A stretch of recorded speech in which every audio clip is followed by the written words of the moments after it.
ఎప్పటి నుంచో చాలామంది పాత నోట్లను మార్కెట్లో అమ్ముతున్నారు. కొంతమంది ఇలా చేయడం ద్వారా ఒక రోజులో లక్షల రూపాయలు సంపాదిస్తున్నారు. ఇప్పుడు పాత రూ. 5 నోట్లను అమ్మి 48 లక్షలు ఎలా సంపాదించాలో తెలుసుకుందాం. కొందరు ఉద్యోగాలు వదిలేసి మరీ పాత నోట్లను సేకరించడం మొదలుపెట్టారు.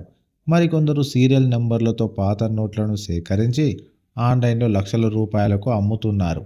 కొంతమంది విదేశీయులు పాత నోట్లను కొనడానికి ఎక్కువ ఆసక్తి చూపిస్తున్నారు. దీనిలో భాగంగా చాలామంది అరుదైన పాత నోట్లను సేకరించి వారికి విక్రయిస్తున్నారు.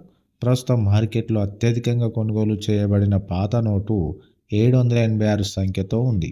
786 సీరియల్ నెంబర్ ఉన్న ఏ పాత నోటైనా ఇప్పుడు 2 నుండి 5 లక్షల ధరలకు అమ్ముడవుతోంది. ముఖ్యంగా 2 నుండి రూ. 5 పాత నోట్లు పెద్ద మొత్తంలో కొనుగోలు చేయబడుతున్నాయి. 786 సీరియల్ నెంబరు ఉన్న ఈ నోట్లు 4 లక్షలకు పైగా అమ్ముడవుతున్నాయి. గతంలో మార్కెట్లో చలామణిలో ఉన్న పాత రూ. 5 నోటును ఇప్పుడు కొన్ని ఆన్లైన్ వెబ్సైట్లలో 4 లక్షల రూపాయలకు అమ్ముతున్నారు. అంతేకాకుండా కొంతమంది ఈ నోట్లను 5 లక్షల వరకు కూడా అమ్ముతున్నారు. మీ దగ్గర కూడా అలాంటి పాత నోట్లు ఉంటే మీరు ఇప్పుడు వాటిని అమ్మి 4 లక్షలకు పైగా పొందవచ్చు. మార్కెట్లో పాత రూ. 5 నోటును 4 లక్షలకు అమ్మాలంటే ఆ నోటుకు కొన్ని ప్రత్యేక లక్షణాలు ఉండాలి. ముఖ్యంగా దాని సీరియల్ నంబరు 786 అయి ఉండాలి. అలాగే దాని ముఖంపై ట్రాక్టర్, దానిపై కూర్చున్న రైతు చిత్రం ఉండాలి.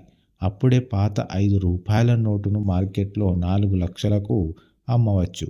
మీ దగ్గర 786 నెంబర్ ఉన్న 12 పాత రూ. 5 నోట్లు ఉంటే మీరు వాటిని ఒకే రోజులో అమ్మి 48 లక్షలకు పైగా పొందవచ్చు.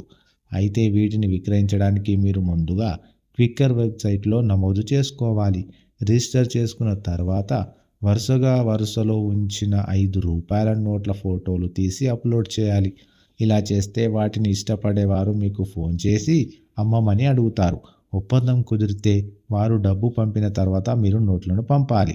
గమనిక ఏమనగా భారతీయ రిజర్వ్ బ్యాంకు మార్గదర్శకాల ప్రకారం పాత నోట్లను అమ్మడం నేరం. అందువల్ల పాత నోట్లను అమ్మేవారిపై కేంద్ర రాష్ట్ర ప్రభుత్వాలు కఠిన చర్యలు తీసుకుంటాయి. ఇక్కడ ఇవ్వబడిన సమాచారం ఇంటర్నెట్లో దొరికింది మాత్రమే. ఈ వార్తతో మాకు ఎటువంటి సంబంధం లేదు. Thank you.